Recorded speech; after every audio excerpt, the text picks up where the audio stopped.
মুসলিম শব্দের অর্থ হচ্ছে যে সারেন্ডার করা, আত্মসমর্পণ করা। সম্মানিত ভাইয়েরা,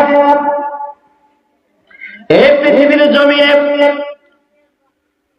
অপরাধীদেরকে শাস্তি দেওয়ার জন্য বিভিন্ন রকম প্রশাসন,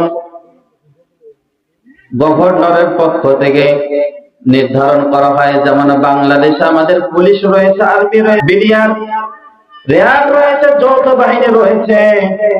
ধরেন আপনার চাঁপাইনবাবগঞ্জে 5 তলা বিল্ডিং এ কিছু ডাকাত উঠে গিয়েছে, সেখানে গিয়ে ডাকাত যখন উঠে গিয়েছে বাড়ির মধ্যে, চতুর্দিকে হইচই পড়ে গিয়েছে। এমন একটা মুহূর্তে প্রশাসনকে খবর দেওয়া হলো, প্রশাসন আসলো, বাড়ির চতুর্দিক ঘিরে ফেলেছে। এরপরে একটা হ্যান্ড মাইক নিয়েছে, এরপরে বলতেছে বাড়ির মধ্যে যে সমস্ত ভাইরা ঢুকেছ তোমরা আত্মসমর্পণ করো। কি করো বলে, কি বলেন বলে তো নাকি বলে, হ্যান্ড মাইক একটা হাতে নিয়ে বলে কে হয়তো বাড়ির ভেতরে আত্মসমর্পণ করো। প্রশাসন বাড়ি চতুর্দিক ঘিরে ফেলেছে। এমন একটা মুহূর্তে তার মানে বোঝা গেল ডাকাত এখন সব চুরি কারবারি বাদ দিয়ে, ডাকাতি বাদ দিয়ে, মানুষকে হত্যা বাদ দিয়ে, রাহাজানি বাদ দিয়ে তিনি আত্মসমর্পণ করার জন্য প্রস্তুতি নিলেন। তার মানে বোঝা গেল যে আত্মসমর্পণ করা মানে হচ্ছে অন্যায়, অবিচার, দুর্নীতি, ব্যভিচার, সুদ, ঘুষ আর করা যাবে না। কথা বলেন ঠিক কিনা? ও মুসলমান ভাইয়েরা, গভীর মনোযোগ দিয়ে শোনেন। রাস্তাঘাটে হঠাৎ কোন একজন অপরাধীর সাথে দেখা হয়ে গেল। অপরাধী কোন একটা অনৈতিক কাজের সাথে জড়িত, কিংবা তার নামে মামলা আছে। মামলা থাকার কারণে প্রশাসন তাকে ধরে, পিস্তল একটা ধরে তার মাথায় বলতেছে হ্যান্ডস আপ। বলে কি বলে না? এগুলো বাচ্চারা ভালো বোঝে, যে ছোট্ট ছোট্ট বাচ্চাগুলো হ্যান্ডস আপ, কানে ধরে, পিছন থেকে ধরে, যা আছে সব বের করো। বলে কি বলে না? কিন্তু বাচ্চারাকে জিজ্ঞেস করেন হ্যান্ডস আপ মানে কি, বলতে পারবে? জিজ্ঞেস করেন তো। হ্যান্ড মানে হাত, আপ মানে উপরে। জোরে বলে কি করে? হাত উঠাও উপরে। তার মানে এখন হাত উপরে উঠাও, তুমি এখন আর অনৈতিক কাজের সাথে জড়িত থাকতে পারবে না, তুমি আর অন্যায় কাজ করতে পারবে না। নামাজের মধ্যে যখন আমরা আল্লাহু আকবার বলে হাত বাঁধি, তার মানে আল্লাহ তুমি হচ্ছে বড়, তোমার কাছে এখন আমি সারেন্ডার করলাম, আত্মসমর্পণ করলাম। তোমার কাছে এখন আমি আত্মসমর্পণ করলাম। তার মানে নামাজে যখন আত্মসমর্পণ করি, এমন মুহূর্তে বলেন তো দুনিয়ার কোন কাজের সাথে আমরা জড়িত থাকি?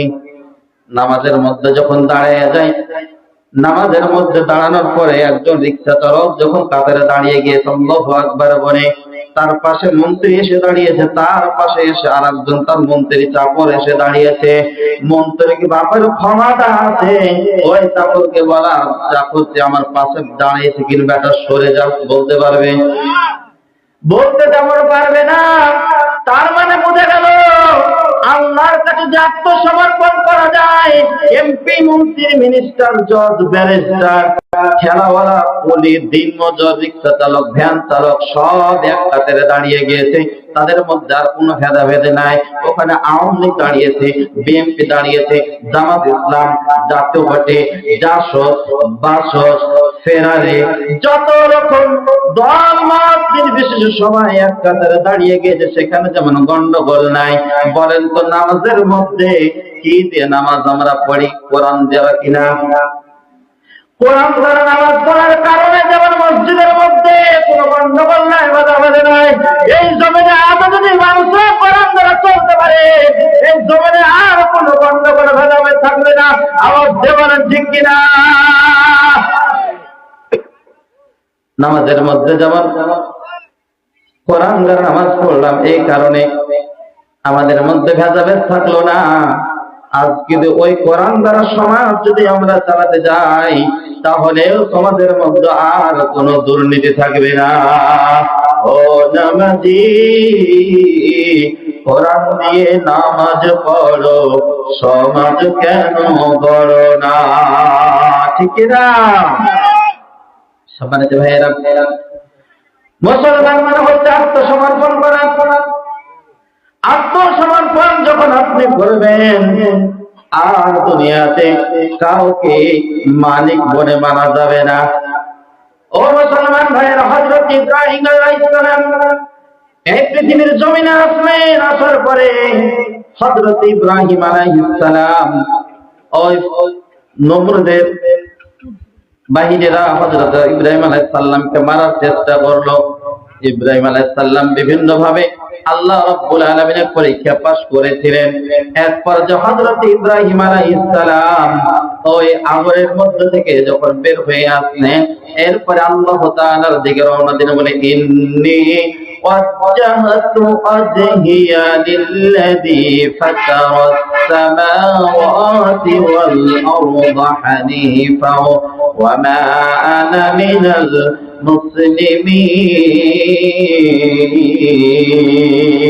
المسلمين. الله أكبر. সম্মানিত ভাইয়েরা, হযরত ইব্রাহিম আলাইহিস সালাম ওয়া আনা মিনাল মুশরিকিন, তিনি বললেন, ও মালিক, আমি তোমাকে খুঁজে পেয়ে গেছি, আমার রবকে আমি খুঁজে পেয়ে গেছি। দুনিয়ার ওই নমরুদ আমার রব নাই, আমার পিতা আমার রব নাই, গাছ আমার রব নাই, চন্দ্র আমার রব নাই, সূর্য আমার রব নাই, তারকা আমার রব নাই।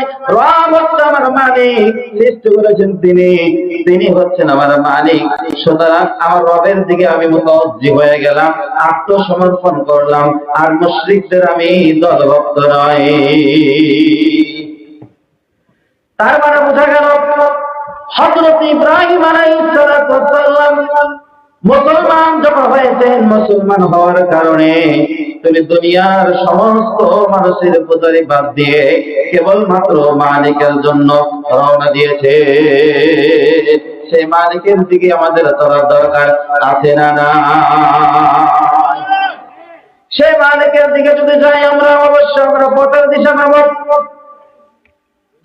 আল্লাহ রাব্বুল আলামিন মুসলমান হিসেবে যখন আমাদেরকে মুসলমান করে আমাদেরকে জন্ম দিয়েছেন, মনে রাখতে হবে মুসলমান হলে কেবলমাত্র একমাত্র আল্লাহ তাআলাকে আমাদেরকে মেনে চলতে হবে। আল্লাহ রাব্বুল আলামিন বলেন, ইয়া আইয়ুহাল্লাযীনা আমানু তাকুল্লাহা হাক্কা তুকাতিহি ওয়া লা তামুতুন্না ইল্লা ওয়া আনতুম মুসলিমুন।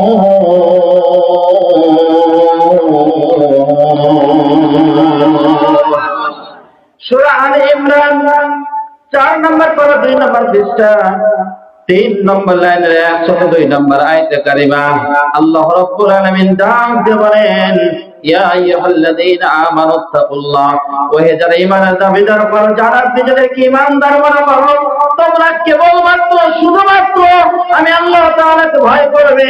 কেমন ভয় করবে? হাক্কা তুকাতিহি, যতটুকু ভয় করলে পরে তোমরা অন্যায়, ব্যভিচার, দুর্নীতি, সুদ, ঘুষ, চাঁদাবাজ থেকে তোমরা বিরত থাকবে। এমন ভাবে আল্লাহ তাআলাকে ভয় করা লাগবে। তাহলে যদি আল্লাহ তাআলাকে আমরা ভয় করে, আল্লাহ তাআলাকে যদি আমরা ভয় করি, আমাদের দ্বারা সুদ খাওয়া কি সম্ভব? ঘুষ খাওয়া সম্ভব? চাঁদাবাজিতে জড়িত থাকা সম্ভব? চাঁদাবাজিদের সাথে সমর্থন করা সম্ভব? কখন আমাদের জড়তা হতে পারে না। রাতের গভীর রজনীতে কানসাট বাজার থেকে আপনি যখন হেঁটে চলে আসছেন, হঠাৎ করে প্রতিমধ্যে আপনার সাথে একজন তরুণী যুবতী, টকটকে একজন যুবতীর সাথে দেখা হয়ে গেল। যেমন দেখা হয়ে যাবার পরে ওই তরুণী যুবতী আপনার ডাক দিয়ে বলতেছে, এ গভীর রজনীতে কেউ নাই, তুমি আমার তাকে একটু সাড়া দাও, আমার মনের কামনা বাসনা মিটায় দাও। যেমন করে হযরত ইউসুফ আলাইহিস সালামকে জুলাইখা রুমের মধ্যে নিয়ে গিয়ে 7টা দরজা লাগিয়ে দিয়েছিল। ওই সময় জুলাইখা হযরত ইউসুফ আলাইহিস সালামকে প্রেম নিবেদন করলো, একের পর এক সব পোশাক খুলতে আরম্ভ করলো। হযরত ইউসুফ আলাইহিস সালাম জুলাইখার প্রেমে পাগল না হয়ে কেবলমাত্র ভয় করেছিল একজনকে, তিনি কে? রাতের আধারে যারা সিজদাতে রয়, দু চোখের অশ্রুতে নদী যেন বয়। ছলনার হাত ছানি যতই আসুক, ছলনার হাত ছানি যতই আসুক, পিছনে ফিরেও তাকাই না। যাদের হৃদয়ে আছে আল্লাহর ভয়, পারেন না? আপনারা পারেন না? বলেন, যাদের হৃদয়ে আছে আল্লাহর ভয়, তারা কবু পথ ভুলে যায় না। আল্লাহর প্রেম ছাড়া এই দুনিয়ায় কারো কাছে কোনো কিছু চাই না, কারো কাছে কোনো কিছু চাই না। দিন কায়েমের পথে যারা অবিচল, তারা হলো আল্লাহর প্রিয়জন। বাতিলের কাছে যারা হার মানে না, সংগ্রাম করে যায় মরণ।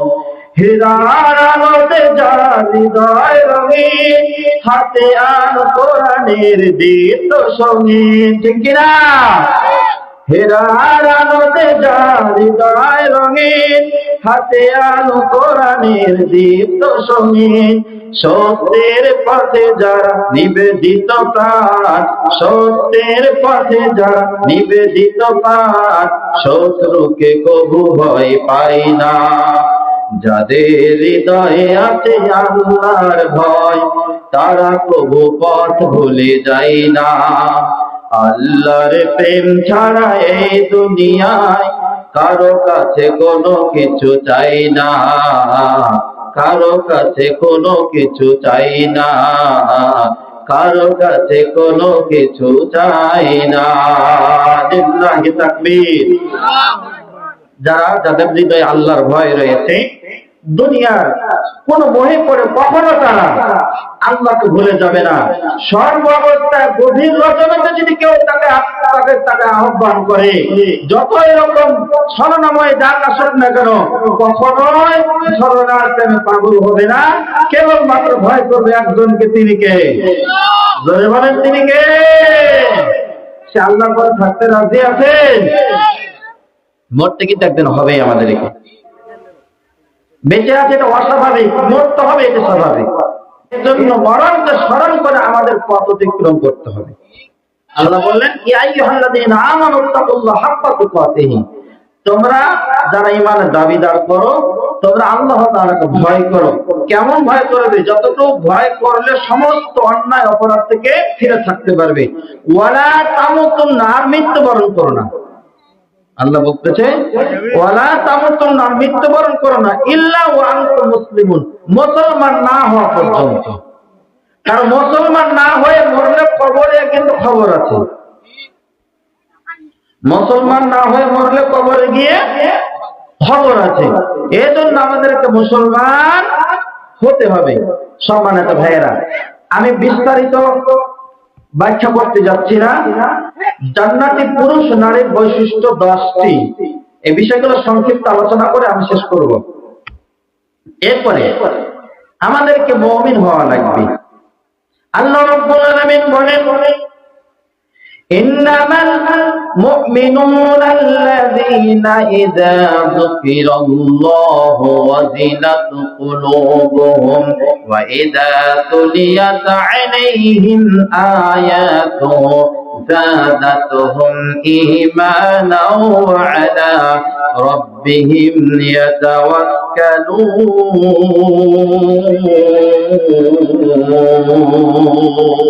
الله أكبر.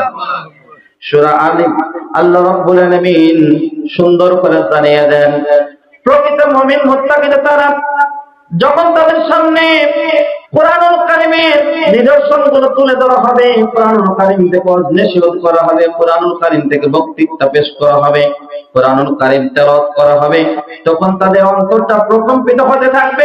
প্রকম্পিত হতে হতে এমন একটা পর্যায়ে পৌঁছে যাবে, দুনিয়ার কোন রাজা বাদশা, এমপি, মন্ত্রী, minister, police, RAB, army, BDR কথা ভয় করবে না।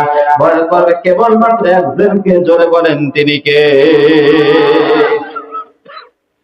তাহলে মুমিন যারা হবে, কোরআনুল কারীমের আলোচনা শুনলে তাদের ঈমানটা বৃদ্ধি পাবে। আর বেঈমান যারা হবে, পক্ষান্তরে যারা শয়তানের পথে চলে এরা যখন কোরআন যখন শোনে তখন তাদের ভিতরে জানা শুরু হয়ে যায়। কি শুরু হয়? জানা শুরু হয়ে যায়। বিশ্বনবী মুহাম্মদ সাল্লাল্লাহু আলাইহি ওয়াসাল্লাম কাবা ঘরের ভিতরে কোরআন তেলাওয়াত করত। কাবা ঘরের ভিতরে কোরআন তেলাওয়াত করত, আর কাবা ঘরের চতুর্পাশে কাফেররা কান পেতে পেতে তারা কোরআন তেলাওয়াত শুনত। কিন্তু আবার ওই তেলাওয়াত যখন রাসূল সাল্লাল্লাহু আলাইহি ওয়াসাল্লাম বাইরে এসে মানুষের মাঝে দাওয়াত দিত তখন তাদের মাথা গরম হয়ে যেত। মানে ওই সময়তে মানুষ আরবি ভাষা বুঝতো। এই তেলাওয়াত যদি আজকে মক্কার জমিনে চলে, মানুষরা যদি দাওয়াত কবুল করে নেয়, আমাদের সব শেষ হয়ে যাবে। ঠিক কিনা? আজকেও ইমাম সাহেব, হাফেজ সাহেব মসজিদের মধ্যে যখন নামাজ পড়ায়, কোরআন দিয়ে নাকি বাইবেল দিয়ে, বাংলা দিয়ে নাকি কোরআন দিয়ে, ইংরেজি দিয়ে নাকি কোরআন দিয়ে, কোরআন দিয়ে পড়ায়।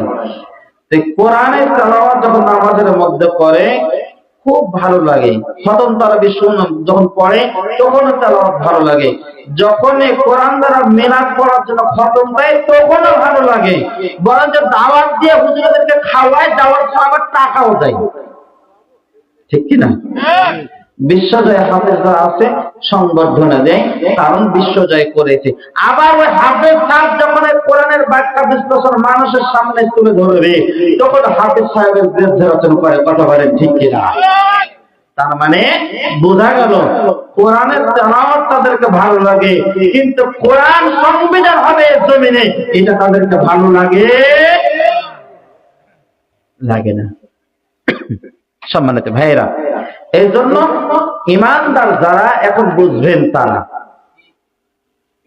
যে ইন্নামাল মুমিনুনা আল্লাযীনা ইযা যুকিরাল্লাহু ওয়াজিলাত কুলুবুহুম, তাদের অন্তরটা প্রকম্পিত হবে, ঈমানটা বাড়তে থাকবে।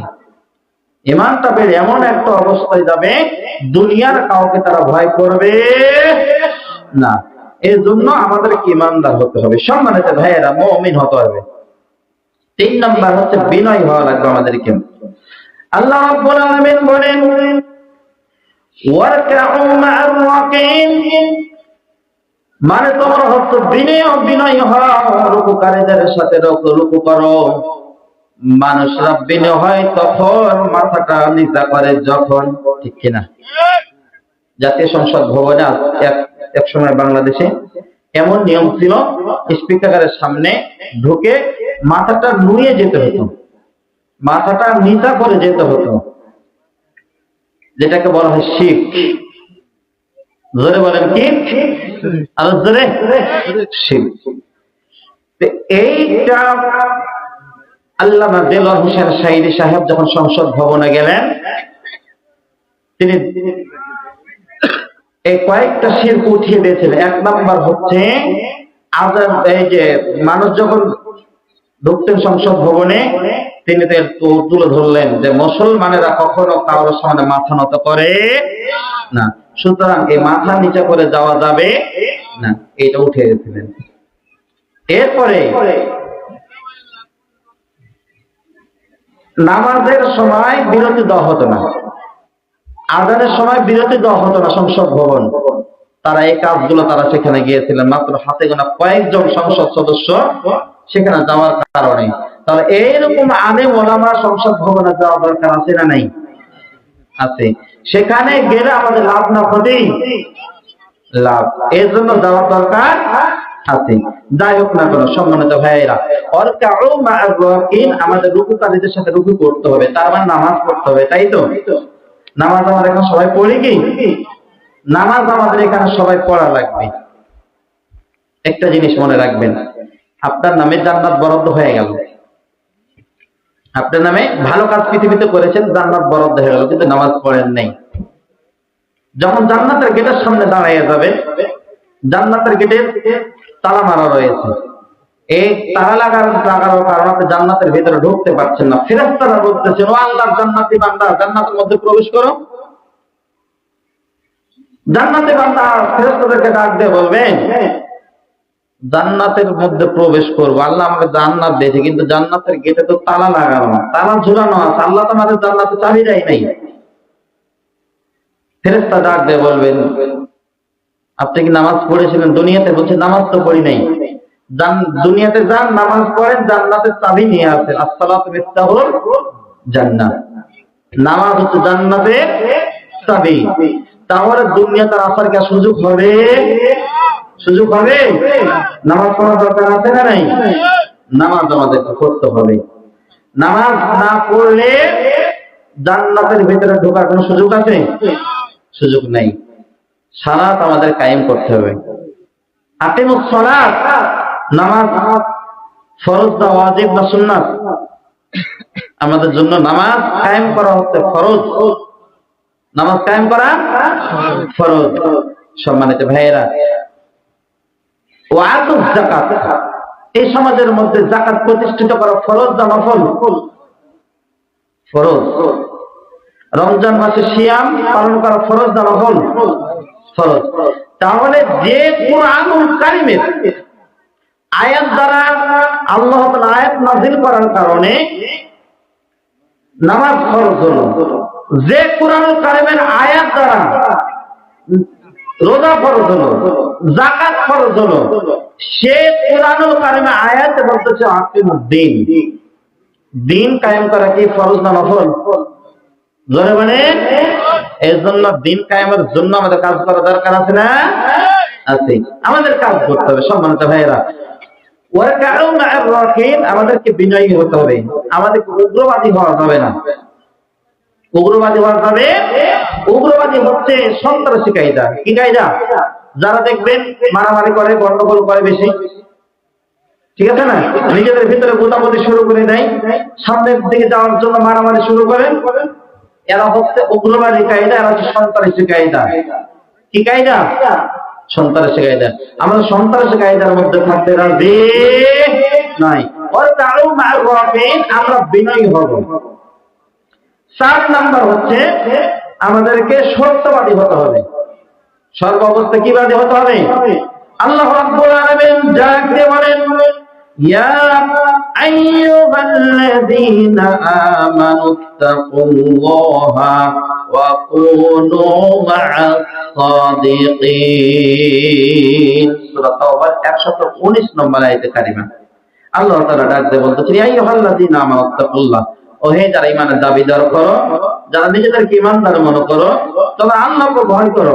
অকুনু মা'আস সাদিকিন, আর সত্যবাদীদের সাথী হয়ে যাও। সত্যবাদী আমাদেরকে হওয়া লাগবে, সত্যবাদীদের কথা চলা লাগবে। যারা সকালে এক কথা, বিকালে এক কথা, দুপুরে এক কথা, রাত্রে এক কথা, এদের সাথে এদের সঙ্গে হওয়া যাবে না। কথায় কাজে যাদের মিল না, এদের সঙ্গে হওয়া যাবে না। এখন সামনে আমাদেরকে অনেক মানুষ অনেক প্রতিশ্রুতি দেবে, অনেক ভাবে বলবে আমাদের এই কাজটা করে দেবে, এটা করবো, এটা কাজ করে দেবে, এটা দেবো, এটা দেবো, বিভিন্ন প্রতিশ্রুতি আমাদেরকে দেবে। কিন্তু বলেন তো ভাইয়েরা, এটা কি আমাদের দ্বারা আদৌ সম্ভব? না। এর জন্য আমাদেরকে সত্যবাদীদের সাথে হতে হবে। যারা কথা দিয়ে কাজের প্রমাণ দেয়, তাদের সাথে আমাদের থাকা দরকার আছে না নাই? আমার মুসলমান ভাইয়েরা, এই দেশ প্রায় 55 বছর স্বাধীনতা পার করে দিয়েছে। যারা এই দেশের মধ্যে আছে তারাই আমাদেরকে প্রতিশ্রুতি দেয়, এই সমাজের মধ্যে আমরা অশান্তি রাখবো না, এই সমাজটা আমরা কুলাসা দূর করে দেব, হারাম রাহাজানি লুটতরাজ দুর্নীতি আমরা মুছে ফেলে দেব, আমরা বেকারত্ব দূর করে দেব, ঘরে ঘরে চাকরি দেব, 10 টাকা কেজি চাউল খাওয়াবো। এরকম বক্তব্য আমাদের সমাজের মধ্যে এসেছিল কিনা? আমার মুসলমান ভাইয়েরা, এরপরে পরে আমি কালভার্টটা করে দেব, রাস্তাঘাট ঠিক করে দেব, মসজিদ বানায় দেব, মাদ্রাসা বানায় দেব, বিভিন্ন ভাবে প্রতিশ্রুতি দিয়েছে। আজও কি বাংলাদেশের রাস্তা কি আগে ঠিক হয়েছে? যে রাস্তার জন্য 50 কোটি টাকা বাজেট আছে, সেই রাস্তা যদি আজকে বাংলাদেশে 20 কোটি টাকার কাজ করা হতো, বাংলাদেশের রাস্তা 100 বছর পর্যন্ত ভেঙে যেত না। 50 কোটি টাকা বাজেট আসলে সেখান থেকে 25 কোটি টাকা আউট। আস্তে আস্তে রাস্তাটা আরো 12 কোটি টাকা শেষ, আস্তে আস্তে রাস্তাটা আরো 5 কোটি শেষ, আপনার শেষের বেলা 4 কোটি টাকার কাজ হয়। যদি আজকে বাংলার জমিনে 5 ভাগের 1 ভাগ টাকা দিয়েও বাংলার জমিনে রাস্তাগুলো হতো, 50 বছর রাস্তাগুলো ভেঙে যেত না। ভোটের আগে সাম্বুদাতা কইল আমার ঘরে, এমপি যদি হতে পারে দিমো গলা ঘরে। ঠিক কিনা? ভোটের আগে সাম্বুদাতা কইল আমার ঘরে, এমপি যদি হতে পারে দিমো গলা ভরে। এমপি হবার পরে চান্দু চাচার কোনো খবর নাই, এমপি হবার পরে চান্দু চাচার কোনো খবর নাই। আমরা গরিব আমার গরু দেখার মতো কেউ নাই, সত্য কথায় বন্ধু বেজার, গরম ভাতে বিড়াল বেজার। হইতে পেলে পিতৃরাজের বনে আছে দল, আমরা গরিব আমার গরু দেখার মতো কেউ নাই, আমরা গরিব আমার গরু দেখার মতো কেউ নাই। আমাদেরকে বিভিন্ন প্রতিশ্রুতি দেয়, আর এই প্রতিশ্রুতি গুলো যখন আমরা তুলে ধরি তারা এই কাজগুলো করেছিল, তখন আমাদের জীবনে আশঙ্কা কথা বলেন ঠিক কিনা। যেমন কয়েকদিন আগে আমাদের উসমান শরীফ হাজী ভাই এই সত্য কথাগুলো যখন তুলে ধরতে আরম্ভ করেছিল, সত্যকে সমাজে প্রতিষ্ঠিত করবার জন্য বিভিন্ন ভাবে বিভিন্ন সামাজিক মাধ্যমগুলোতে তিনি কথাগুলো তুলে ধরতেছিল, তার জীবনটা কেড়ে নিয়েছে ওই স্বৈরাচার শাসকরা। কথা বলেন ঠিক কিনা। এই ভয়গুলো আমাদের ভিতরে ঢুকাতে চাই, কিন্তু ইমানদার একমাত্র কেবলমাত্র শুধুমাত্র একজনকে ভয় করে, তিনি কে? জোরে বলেন। একটু আওয়াজটা আরেকটু করে দেন, টনটনা করে দেন, একবারে গলা টেনে আসছে। সম্মানিত ভাইয়েরা, তাহলে 4 নম্বর হচ্ছে আমাদেরকে সত্যবাদীদের সাথে হতে হবে। 5 নম্বর আমাদেরকে ধৈর্যশীল হতে হবে। এই সত্যবাদীদের সাথে হওয়ার পরে সত্য কথা বলতে গিয়ে বিভিন্ন রকম হুমকি ধামকি আসতে পারে, এরপরও আমাদেরকে ধৈর্যশীলতার সাথে ধৈর্যশীলতার পরিচয় দিয়ে সত্যের সাথে আমাদেরকে মিথ্যার মোকাবেলা করতে হবে। কথা বলেন ঠিক কিনা। আল্লাহ রাব্বুল আলামিন বলেন, ইয়া আইয়ুহাল্লাযীনা আমানু ইসতাঈনু বিস-সাবরি ওয়াস-সালাহ ইন্নাল্লাহা মা'আস-সাবিরিন। সূরা বাকারার মধ্যে রয়েছে, আল্লাহ রাব্বুল আলামিন বলতেছেন, ইয়া আইয়ুহাল্লাযীনা আমানু ইসতাঈনু বিস-সাবরি ওয়াস-সালাহ। আল্লাহ বারবার ঈমানদারকে ডাক দিয়ে বলতেছেন, ও ঈমানদারেরা, ইসতাঈনু বিস-সাবরি ওয়াস-সালাহ, তোমরা আমাদের সাহায্য প্রার্থনা করো নামাজের মাধ্যমে। তার নামাজ ছাড়া কোনো গতি আছে? সাহাবীরা নবীগণ বিপদ মুসিবতে পড়লে নামাজে দাঁড়িয়ে যেতেন, আল্লাহর কাছে খুলে খুলে বলতেন তাদের সমস্যাগুলো, আল্লাহ তাআলা সব সমস্যার সমাধান দূর করে দিতেন। এই জন্য আমরা একটু সমস্যা হলে চিন্তিত হয়ে যাই, মন খারাপ হয়ে যায়, মন মালিন্য করে বসে থাকি। আমরা এর কাছে ধর্ণা ধরি, ওর কাছে ধর্ণা ধরি, অমুক নেতার কাছে ধর্ণা ধরি, অমুক নেতার কাছে ধর্ণা ধরি। সত্যের পথ থেকে অনেক সময় আমরা বিচলিত হয়ে যাই, কেননা আমরা আজকে অভাবের মধ্যে পড়েছি। এর জন্য আমার কাছে একজন এসেছে, আসার পরে বলতেছে, এই অন্যায় কাজটা করলে তোমাকে আমি এত টাকা দেবো, তোমার চাকরি দিব, কিংবা তুমি যে চাকরি করতেছো আমার পক্ষে কথা না বললে তোমার চাকরি আউট করে দিব। এখন অন্যায় কাজে জড়িত হয়ে যায়, এই লোভে পড়ে। ঠিক কিনা? এই জন্য আমাদের সব সময় ধৈর্য ধারণ করতে হবে একজনের কাছে, তিনি কে? সম্মানিত ভাইয়েরা, 2016 সালে চাঁপাইনবাবগঞ্জ মেডিকেলের আমাদের একজন ভাই চাকরি করা অবস্থায় তার বেতনটা বন্ধ হয়ে গেল। ইসলামী আন্দোলনের সাথে জড়িত হয়ে থাকার কারণে বন্ধ হয়ে গেল। আল্লাহ তাআলা দিনটা কষ্ট করে হলো পার করিয়েছে।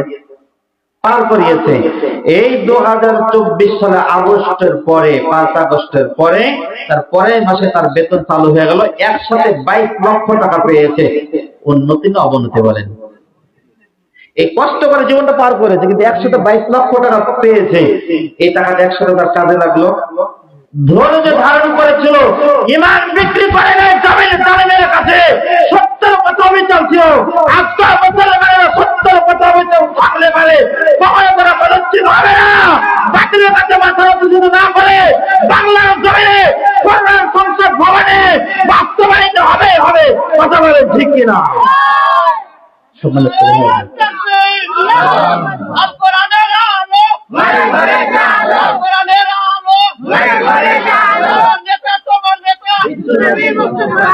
আল্লাহ তাআলা কবুল করুন, বলেন আমিন। সম্মানিত ভাইয়েরা, আল্লাহ রাব্বুল আলামিন বলেন, ইন্নাল্লাহা আশতারা মিনাল মুমিনিনা আনফুসাহুম ওয়া আমওয়ালাহুম বিআন্না লাহুমুল জান্নাহ। আল্লাহু আকবার। আল্লাহ রাব্বুল আলামিন ডাকতে বলেন, ইন্নাল্লাহা আশতারা মিনাল মুমিনিনা আনফুসাহুম ওয়া আমওয়ালাহুম, মুমিনদের জান এবং মাল যা কিছু আছে সব কিছু কিনে নিয়েছে আমার জান্নাতের বিনিময়ে। তাহলে সব কিছু যে আল্লাহ তাআলা যদি আমাদের কিনে নেন, তাহলে এই জীবনের আমাদের কোনো অধিকার আছে? এই মোবাইলটা মার্কেট থেকে যখন আমি কিনে নিয়ে এসেছি, মার্কেটের দোকানদারকে বলতে পারবো বাবার ক্ষমতা আছে আমার দোকান থেকে কিনে নিয়েছি মোবাইলটা ফেরত দাও, বলতে পারবে? পারবে না। আমার জান এবং মাল আল্লাহ তাআলা জান্নাতের বিনিময়ে কিনে নিয়েছেন। যদি জান্নাত পেতে চাই, তাহলে সে আল্লাহর রাস্তায় আমার জান মালটা খরচ করা দরকার আছে না নাই? আমার জীবন, আমার মরণ, আমার জিন্দেগি, আমার জীবন, আমার মরণ, আমার জিন্দেগি কবুল করো ইয়া ইলাহি আমার বন্দগি, আমার জীবন, আমার মরণ, আমার জিন্দেগি। আমি যে প্রভু তুমি ছাড়া বড়ই অসহায়, বড়ই অসহায়। এই দুনিয়ায় তুমি ছাড়া আমার কেহ নাই, আমার কেহ নাই। কবরে আমি, কবরে আমি চাই না কিছু, পাই তোমায় যদি। আমার জীবন, আমার মরণ, আমার জিন্দেগি, আমার জীবন, আমার মরণ, আমার বন্দেগি। লিল্লাহি তাকবীর। আমাদের জীবন, আমাদের মরণ সব কিছু কেবলমাত্র একজনের জন্য, তিনি কে? সম্মানিত ভাইয়েরা, 6 নম্বর হচ্ছে আমাদেরকে সব সময় সর্বাবস্থায় ভীত সন্তুষ্ট থাকতে হবে একমাত্র কেবলমাত্র আল্লাহ তাআলার রাহে। কার রাহে? যদি আমরা ভয় করতে পারি আল্লাহ তাআলাকে, যদি ভীত সন্তুষ্ট হয়ে থাকতে পারি আল্লাহ রাব্বুল আলামিন আমাদেরকে সমস্ত বিপদ মুসিবত দূর করে দিয়ে আল্লাহ তাআলা আমাদের অভাব অনটন গুলো দূর করে দেবে। আল্লাহ রাব্বুল আলামিন বলেন, ওয়ালাউ আন্না আহলাল কুরা আমানু ওয়াত্তাকাউ লাফাতাহনা আলাইহিম বারাকাতিম মিনাস সামাই ওয়াল আরদ। আল্লাহু আকবার। সূরা আরাফ 9 নম্বর পারা 2 নম্বর পৃষ্ঠা 1 নম্বর আয়াতে 96 নম্বর আয়াতে কারিমা। আল্লাহ রাব্বুল আলামিন ডাকতে বলে, কোন জনপদের মানুষ যদি, আল্লাহ তাআলা বলে কোন জনপদের মানুষ যদি ঈমান আনয়ন করার পরে আমি আল্লাহ তাআলাকে ভয় করতে পারে, আমি আল্লাহ তাআলা আসমান আর জমিনের সমস্ত বরকতের দরজাগুলো আমার ওই সমস্ত বান্দা বান্দীদের জন্য আমি খুলে দিব। বলেন না সুবহানাল্লাহ। আসমান আর জমিনে এত বরকতের, এত বড় রিজিক রয়েছে, এত বারাকা আমাদের আল্লাহ তাআলা দিবেন। এমন সমুদ্রের মধ্যে এমন মাছ রয়েছে, কিয়ামতের আগে এমন মাছগুলো আসবে, একটা মাছ যদি 40 দিন ধরে 50 জন মানুষ খায়, এরপরে মাছটা শেষ করা যাবে না। এত বড় বড় মাছ রয়েছে সমুদ্রের মধ্যে। কত বড় মাছ থাকতে পারে হযরত সুলাইমান আলাইহিস সালাম। এই পৃথিবী, তাম পৃথিবী তিনি শাসন করেছেন, তাম পৃথিবী তিনি শাসন করেছেন। আল্লাহ রাব্বুল আলামিনকে বলতেছে, মালিক গো, এই পৃথিবীর রাজত্ব তুমি আমার দিয়েছো, সকল প্রাণীর জীব জন্তুরা আমার ভাষা বোঝার ক্ষমতা আমাকে দিয়েছো। ও মালিক, আমি একবার তোমার একটা দিন একটা বেলা তোমার সমস্ত সৃষ্টির আমি একদিন প্রত্যেককে দাওয়াত দিতে চাই, তাদের মেহমানদারি করতে চাই। আল্লাহ রাব্বুল আলামিন বললেন, আমার পয়গম্বর তুমি পারবে না। সুলাইমান আলাইহিস সালাম বললেন, আল্লাহ তুমি আমার একবার অনুমতি দাও। আল্লাহ বললেন, তুমি পারবে না। সুলাইমান আলাইহিস সালাম বলছে, আল্লাহ তুমি আমার অনুমতি দাও, তোমার সমস্ত সৃষ্টির আমি একটা বেলা তাদের মেহমানদারি করতে চাই। আল্লাহ অনুমতি দিলেন। তাম পৃথিবীর সমস্ত সৃষ্টিরাজিকে তিনি দাওয়াত দিলেন। দাওয়াত দেওয়ার পরে 1 নয় 2 নয় 40 কিলো পর্যন্ত হযরত সুলাইমান আলাইহিস সালাম দুপুরের খাবারের ব্যবস্থা করলেন। সাগর থেকে একটা মাছ নেমে উঠে আসলো। আসার পরে একবারে সমস্ত 40 কিলো রাস্তা, সমস্ত 40 কিলো জুড়ে যে খাবার আয়োজন করা হয়েছে একবারে তিনি খেয়ে ফেলেছেন। তিনি বলতেছেন, আমার আবার খাবার দাও। সুবহানাল্লাহ। তিনি বলতেছেন, আমার আরো খাবার দাও। সুলাইমান আলাইহিস সালাম তো হতভম্ব হয়ে গেছে, আল্লাহর কাছে সিজদাতে পড়ে গেছে, মালিক দুনিয়ার কোন মানুষ কারো পেট কখনো ভরাতে পারে না। এত বড় বড় মাছ সমুদ্রের মধ্যে রয়েছে, এত বড় বড় মাছ রয়েছে, এত খনিজ সম্পদ বাংলার জমিনে রয়েছে। বাংলার জমিনে যে সময় খনিজ সম্পদ গুলো রয়েছে, খনিজ সম্পদ গুলো মাটির নিচ থেকে যদি উঠানো হয়, এই বাংলার জমিনে মানুষ কখনো অভাবগ্রস্তের মধ্যে থাকবে না। আল্লাহ রাব্বুল আলামিন বলে, ওয়ালাউ আন্না আহলাল কুরআ আমানু ওয়াত্তাকু লাফাতাহনা আলাইহিম বারাকাতিন মিনাস সামাই ওয়াল আরদ। ও দুনিয়ার মানুষেরা, শোনো শোনো শোনো, কোন জনপদের মানুষ যদি আমি আল্লাহ তাআলার প্রতি ঈমান আনে আর আমি আল্লাহ তাআলাকে ভয় করতে পারে, আসমান আর জমিনের সমস্ত বরকতের দরজাগুলো আমি আল্লাহ তাআলার সমস্ত বান্দা বান্দীদের জন্য খুলে দেব। সুবহানাল্লাহ। এই জন্য সব সময় একজনকে ভয় করব, তিনি কে? আল্লাহ তাআলা। আমাদেরকে ভয় করতে হবে সর্ব অবস্থায়। সম্মানিত ভাইরা, 8 নাম্বার হচ্ছে আমাদেরকে রমজান মাসে রোজা রাখতে হবে। আল্লাহ রাব্বুল আলামিন বলেন, ইয়া আইয়ুহাল্লাযীনা আমানু কুতিবা আলাইকুমুস সিয়ামু কামা কুতিবা আলাল্লাযীনা মিন ক্বাবলিকুম লাআল্লাকুম তাত্তাকুন। সূরা বাকারার 183 নম্বর আয়াতে কারিমা আল্লাহ রাব্বুল আলামিন ডাক দিয়ে বলেন, ইয়া আইয়ুহাল্লাযীনা আমানু কুতিবা আলাইকুমুস সিয়াম, ওহে ঈমানদাররা, তোমাদের জন্য রোজাকে ফরজ করে দেওয়া হয়েছে, যেমনি ভাবে তোমাদের পূর্ববর্তীদের উপরে ফরজ করা হয়েছিল, যাতে করে তোমরা তাকওয়াবান হতে পারো, খোদা ভীরু হতে পারো, আল্লাহ ভীরু হতে পারো। জোরে বলেন সুবহানাল্লাহ। কারণ রমজান মাসে রোজা রাখতে হবে। রোজা রাখলে পরে আমরা বুঝতে পারি, রোজা রাখার পরে আমাদের অন্যায় কাজ করা যাবে না, রোজা রাখার পরে খারাপ কাজের সাথে জড়িত হওয়া যাবে না, রোজা রাখার পরে মানে বউ পিটানো যাবে, বউ পিটানো যাবে। ও আমার যুবকেরা, তরুণেরা, সোনামানিকরা, শুনেন শুনেন শুনেন, মজার একটা ঘটনা আছে এখানে। আমরা যুবকেরা, আমরা পুরুষ মানুষেরা বউ পিটাতে পারি। এখানে পুরুষদের জন্য শিক্ষা আছে, নারীদের জন্য শিক্ষা আছে, শিশুদের জন্য শিক্ষা আছে, বৃদ্ধাদের জন্য শিক্ষা আছে। মজার একটা ঘটনা বলি। পুরুষ ভাইয়েরা, আজকে আমরা বউ পিটাতে পারি, কিন্তু আমার মুসলমান ভাইয়েরা বিবাহ আমরা করতে যাই, বিবাহ করতে যাওয়ার পরে পুরুষেরা আমরা বিবাহ করতে যাই লাখে রুমাল দিয়ে, আর আমরা যৌতুকের ধারে কাছে যাই, যৌতুক নেই কি নেই না? যৌতুক দেওয়া লাগবে না আমার ছেলেরে, টিভি বাড়িতে আপনার মেয়েটা বসে বসে টিভি দেখবে, টেলিভিশন দিলে হবে। আপনার মেয়েটা আপনার বাড়িতে যাতায়াত করবে, একটা মোটরসাইকেল দিলেই হবে।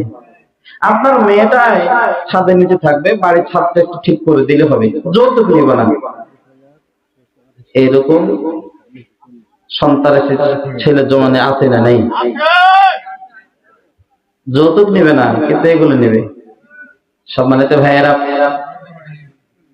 রোজা রাখা অবস্থায় গরু পিটানো যায় না, খারাপ কাজ করা যায় না। সন্তানদেরকে সঠিক শিক্ষা দেওয়া রাখবে।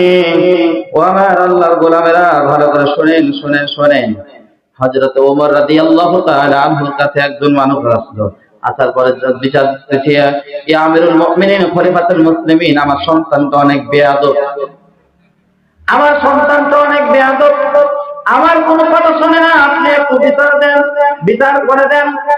হযরত ওমর রাদিয়াল্লাহু তাআলা আনহু তার সন্তানকে ডাক দিলেন। ডাক দেওয়ার পরে বলতেছেন, বাবা, মিষ্টি সুরে বলতেছেন, কারণ ছোট বাচ্চাদেরকে যদি আপনি ধমক দিয়ে কথা বলেন, আপনাকে ধমক দিয়ে কথা বলবে।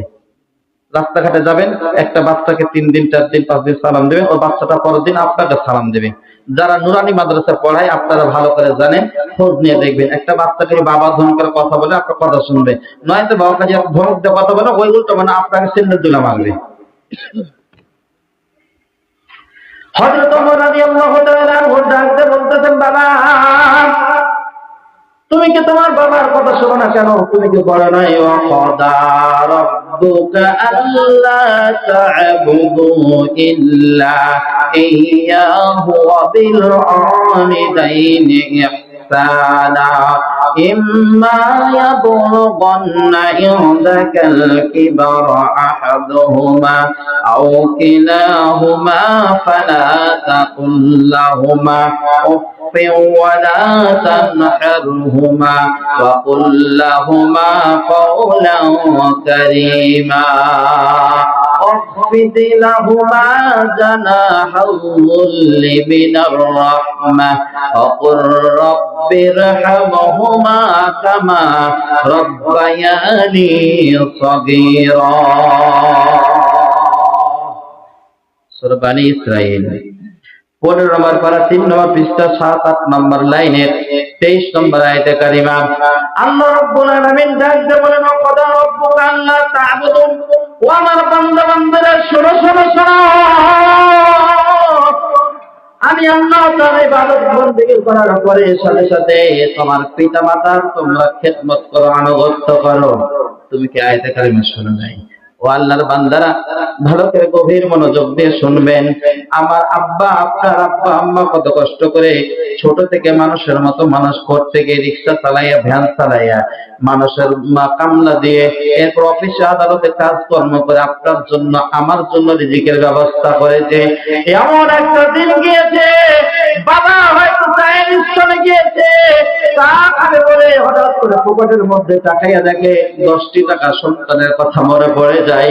সন্তানটা আবার মাদ্রাসা যাবে, মক্তবে যাবে, অন্যের সন্তানের মুখের দিকে চেয়ে থাকবে। এই চিন্তা করে বাবা তার 10টা টাকা চা না খেয়ে আপনার আমার পকেটে এসে দিয়েছে। ও আল্লাহর বান্দা বান্দিরা, সে বাবারে কেমন করে কষ্ট দাও, সে বাবাকে কেমন করে বাড়ি থেকে বের করে দাও। আজকে তোমার শরীরে শক্তি হয়েছে, যৌবন হয়েছে, এমন একটা সময় ছিল তুমি কথা বলতে পারতে না, তোমার শরীরে যৌবন ছিল না, তোমার কথা বলার বাকস্বাধীনতা ছিল না, চলাফেরা করতে পারতে না। আজকে আব্বা আম্মা কষ্ট করে মানুষ করতে গিয়ে তাদের জীবনটা শেষ করে দিয়েছে। মা দিনের পর দিন, মাসের পর মাস একটা জীবন্ত মানুষকে তরমুজের মতো করে 6 থেকে 10 মাস পর্যন্ত বহন করেছে। মা সবার বাড়ির সবার জন্য রান্না বান্না ছেড়েছে, টেবিলের উপরে খাবার পরিবেশন করেছে। এমন সময় আপনি আমি মায়ের পেটের মধ্য থেকে লাথি মেরেছি, গুতা মেরেছি, মা খেতে পারে নাই। সবার সামনে থেকে আঁচল দিয়ে মুখ থেকে রুমের মধ্যে চলে এসেছে, আসার পরে সে আঁচল দিয়ে মুখ থেকে কান্না করেছে। এরপরে কাউরে কিছু জানতে দেয় না। চিকিৎসা বিজ্ঞানী আজকে প্রমাণ করে, একটা সন্তান মায়ের মধ্যে 6 থেকে 10টা মাস পর্যন্ত যখন থাকে, এক সন্তানের মায়ের রেহেমের মধ্যে 7 ইঞ্চি জায়গা ফাঁকা থাকে। সন্তানের বয়স যখন 7 মাস হয়ে যায়, সন্তানটা 10 ইঞ্চি লম্বা হয়ে যায়। মায়ের পেটের মধ্যে আর কোনো জায়গা থাকে না। সন্তান তো আরো 2-3 মাস মায়ের রেহেমের মধ্যে থাকতে পারে। এর জন্য সন্তানটা যত বড় হয়, মায়ের পা দুটো আল্লাহ তাআলা কলিজার নিচে সেট করে দেয়। কলিজার নিচে মায়ের কলিজার নিচে পাও দোকান সেট করে দেয়। মা চিকিৎসা বিজ্ঞান আজকে আরো প্রমাণ করে, একটা সন্তান সর্বনিম্নে মায়ের কলিজায় যা মায়ের রেহেমের মধ্যে আঘাত করে 4,500 বার। চিকিৎসা বিজ্ঞানী আজকে আরো প্রমাণ করে 4,500 বারের মধ্যে থেকে একটা আঘাত যদি পাওয়া বাবার কলিজায় করতো, বাবা সঙ্গে সঙ্গে জমিনে বেহুশ হয়ে পড়েছে। আল্লাহর বান্দা বান্দিরা, সাফায়েতবাবগঞ্জ তাহিরে একটা বৃদ্ধাশ্রম রয়েছে। আমি সেইখানে মাঝে মাঝে আমার স্ত্রী সন্তানটাকে দিয়ে যাই, দৃশ্যগুলো তাদেরকে দেখাই। আল্লাহর বান্দা বান্দিরা ভালো করে শোনেন, সেইখানে আমি গিয়েছি। যাওয়ার পরে আমি দেখলাম, একজনকে জিজ্ঞাসা করলাম, বাবা আপনার বাড়ি কোথায়? বলতেছে চাঁপাইনবাবগঞ্জ। ওই যে চাঁপাইনবাবগঞ্জ আরামবাগের পাশে আমার বাড়ি। সে আমি তাকে ডাকতে বললাম, আপনার সন্তান কি নাই? বলতেছে আছে বাবা, আমার একটা সন্তান আছে। সন্তানটা আমার হচ্ছে অসীম। জোরে বলেন কি? অসীম। বলতেছে বাবা, আমি তাকে ডাকতে বললাম, বাবা আপনার সন্তান আপনার দেখ ভালো করে না। বাবা বলতেছে, বাবারে কি বলবো, আমার সন্তান চাকরির জন্য বাইরে চলে যায়, বৌমা আমারে দেখতে পারে না। তার নিজের মা বাবাকে নিয়েছে, বাড়ির মধ্যে রেখেছে, আমারে কিন্তু বাড়িতে থাকতে দেয় না। মাঝে মাঝে বাড়ি থেকে বের করে যে দরজা লাগায় দেয়। মনের দুঃখ কষ্টে আমি থাকতে পারি নাই। আমার সন্তান এসে মাঝে মাঝে আমার বৌমা আমার সন্তানের বিভিন্ন ধরনের কথা লাগায়। আমার বৌমা আমারে দেখতে পারে না, সন্তানও আমারে দেখতে পারে না। এক পর্যায়ে আমি সহ্য করতে না পেরে আমি বৃদ্ধাশ্রমে রয়েছি। ও আল্লাহর গোলামেরা, স্বামী স্ত্রী সেখানে রয়েছে, বাড়ি তাদের হচ্ছে পাবনায়। তাদেরকে জিজ্ঞাসা করলাম, আপনাদের বাড়ি কোথায়? বলতেছে পাবনা। এখানে এসেছেন কিভাবে? আমার বলতেছে, আমি তাকে জিজ্ঞেস করে এখানে এসেছেন কিভাবে? বলতেছে কোন রকম খবর পেয়েছে এখানে একটা বৃদ্ধাশ্রম রয়েছে, এর জন্য এখানে এসেছি। কি আপনার কি সন্তানই নাই? বলতেছে আমার একজন মেয়ে আছে, 3 জন ছেলে আছে। একজন সন্তান থাকে সিঙ্গাপুরে, একজন সন্তান আমার ব্যবসা করে, আরেকজন সন্তান হচ্ছে প্রফেসর। যারা বলে কিষান। 3 জন সন্তান আর মেয়ে। আমার একজন মেয়ের স্বামীরা থাকে বিদেশে। ডাক দিয়ে বললাম, আপনার সন্তানরা কি দেখে না? বলতেছে না। ছোট সন্তান বলে বড় সন্তানের দিকে থাকো, বড় সন্তান বলে মেজ সন্তানের দিকে থাকো, মেজ সন্তান বলে তোমার ছোট সন্তানের দিকে থাকো। কেউ তো বাবার ভাগ নিতে চাই না, বাবা মায়ের ভাগ কেউ নিতে চাই না। কয়েকদিন মেয়ের বাড়িতে গেছিলাম। মেয়ের বাড়িতে থাকার পরে আমার বড় সন্তান এসে আমাকে নিয়ে গেল। নিয়ে আসার পরে বলতেছে, তোমার মেয়ের বাড়ি থাকতেছ, আমার থাকতে লেগে, আমার থাকার পরও আমাদের কি মান সম্মান ইজ্জত থাকে? বড় সন্তান নিয়ে আসলো। নিয়ে আসার পরে কয়েকদিন পরে বৌমা আমারে আর দেখতে পারে না, বৃদ্ধ মানুষ। আমি ঘরের মধ্যে থেকে থেকে যখন কাশি, বৌমা তখন রেগে যায়, বাড়ি থেকে বের হতে পারেন না, মরতে পারেন না। বিভিন্ন ভাবে আমার কথা বলে, আমি থাকতে পারি না। তোমার সাথে আমি চলে এসেছি। ও আল্লাহর বান্দা বান্দিরা, যে বাবা আপনাকে কষ্ট করে রাতের পর রাত, দিনের পর দিন কত কষ্ট করে আপনাকে লালন পালন করলো, সে মা বাবারে কষ্ট দাও, জান্নাত তোমার জন্য হারাম হারাম হারাম হয়ে যাবে। আল্লাহ তাআলা তোমার জান্নাত কখন নারুক। জান্নাত হচ্ছে তোমার বাবা, জান্নাত হচ্ছে তোমার মা। বাবা মা যদি একবার বদদোয়া করে যায়, জান্নাত আপনার জন্য কিন্তু হারাম হয়ে যাবে। আলকামা রাদিয়াল্লাহু তাআলা আনহু ঘটনা আপনারা অনেকে শুনেছেন।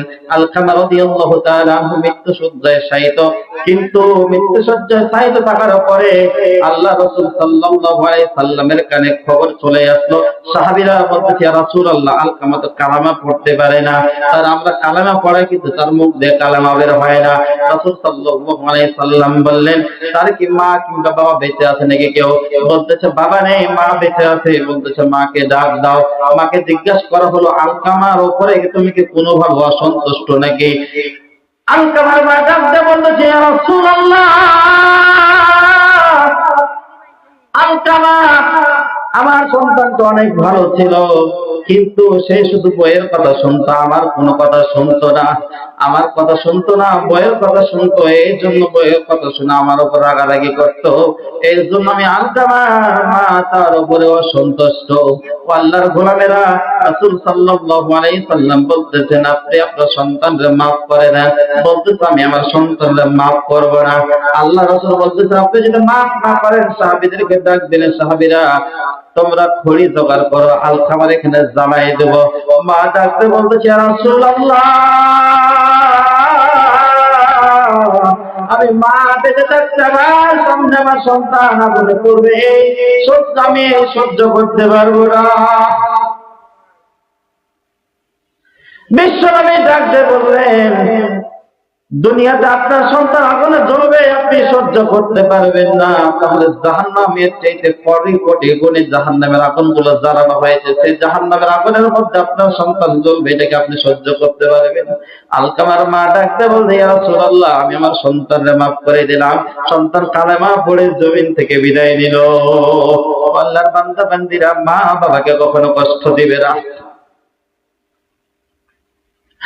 মায়ের এক ধার দুধের দাম কাটিয়া গায়ের দাম, মায়ের এক ধার দুধের দাম, মায়ের এক ধার দুধের দাম কাটিয়া গায়ের দাম, বাপস বানাইল ঋণের শোধ হবে না, এমন দরদি ভাবে কেউ হবে না আমার মা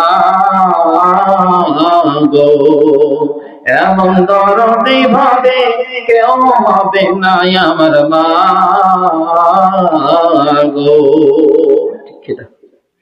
মায়ের মতো আপন কেউ হবে না। ও আল্লাহর গোলামেরা, আল্লাহর গোলামেরা, হযরত ওমর রাদিয়াল্লাহু তাআলা আনহুর কাছে বাবা সন্তানের জন্য বিচার নিয়ে আসলো। মনে আছে আপনাদের? নিয়ে আসার পরে হযরত ওমর রাদিয়াল্লাহু তাআলা আনহু সন্তানকে ডাকতে বলতেছে, বাবা তুমি তোমার আব্বার কথা শোনো না, এটা তো বেয়াদবি, এটা তো বেয়াদবি। সন্তান ডাক দিয়ে বলতেছেন, ইয়া আমিরুল মুমিনিন খলিফাতুল মুসলিমিন, সকল দায় দায়িত্ব কি সন্তানদের? বাবাদের কোনো দায় দায়িত্ব নাই? হযরত ওমর রাদিয়াল্লাহু তাআলা আনহু বললেন, অবশ্যই বাবাদের দায় দায়িত্ব রয়েছে। সন্তানের জন্য বাবার মৌলিক 3টা দায়িত্ব। ভালো করে শুনেন, কয়টা দায়িত্ব বলেন তো? মৌলিক 3টা দায়িত্ব পালন করা লাগবে প্রত্যেক পিতাকে। যুবকেরা শুনেন ভালো করে, 3টা মৌলিক দায়িত্ব প্রত্যেকটা পিতাকে পালন করা লাগবে। 1 নাম্বার হচ্ছে, বিশ্বনবী ডাকতে বললেন, আইয়াত্তাকি উম্মাহ, সন্তানকে তার জন্য একজন দিনদার, ইমানদার, পরহেজগার মা উপহার দিতে হবে। আজকে আমাদের যুবকেরা বিয়ে যখন করতে যায়, তখন দেখে মেয়ের চামড়া সাদা আছে কিনা, দেখে বাপ শ্বশুরের জমি জায়গা সম্পদ ভালো আছে কিনা, তার অবস্থাশালী কেমন এবং তার প্রভাব এলাকাতে কেমন, এইগুলো দেখে কি দেখে না? তার চরিত্র দেখে না, তার গুণ দেখে না, নামাজি কিনা দেখে না, পর্দাশীল দেখে না, কোরআন পড়তে জানে কিনা দেখে না।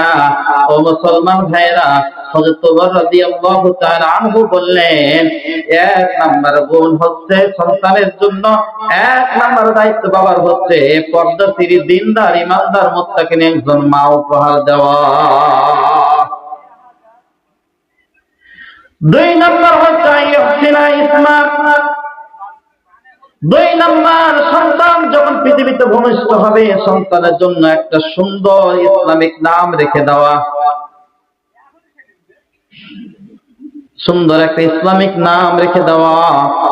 তিন নাম্বার হচ্ছে ইউআল্লিমাহুল কিতাব। এই পৃথিবীতে যখন সন্তান ভূমিষ্ঠ হবে, যখন সে কথা বলতে শুরু করবে, ধীরে ধীরে তাকে ইসলামিক শিষ্টাচার শিক্ষা দেওয়া, কিতাব শিক্ষা দেওয়া, কিতাবের জ্ঞান শিক্ষা দেওয়া। তিনটা দায়িত্ব হচ্ছে বাবাদের সন্তানের জন্য।